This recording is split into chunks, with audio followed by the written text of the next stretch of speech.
Le tout premier gouvernement démocratiquement élu dans les berceaux de la francophonie a été le théâtre d'une fourberie politique hors du commun dans toute l'Afrique de l'Est. Une fourberie hors du commun de tous les politiciens qui n'ont jamais cessé de demander et de monter l'affection de la France et de l'Europe. Même si, tout comme le général Tchani et Kounché, le général Ibrahim Bari Maïnassara n'a pas hésité à mettre en place ce tout premier gouvernement piraté par la démocratie française et par le biais d'un mouton politicien du PNDS, un politicard qui a eu le mérite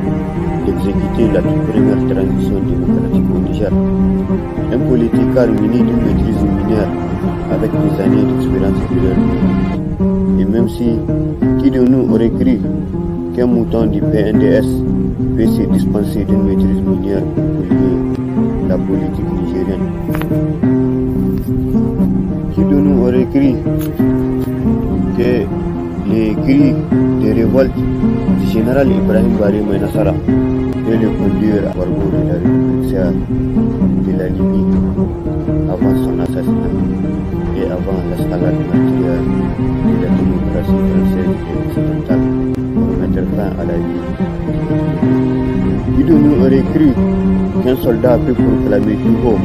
que si seulement il était habilité à se disposer de sa compagnie, il n'aurait jamais hésité à mettre fin à la récréation qui fut la conférence nationale souveraine nigérienne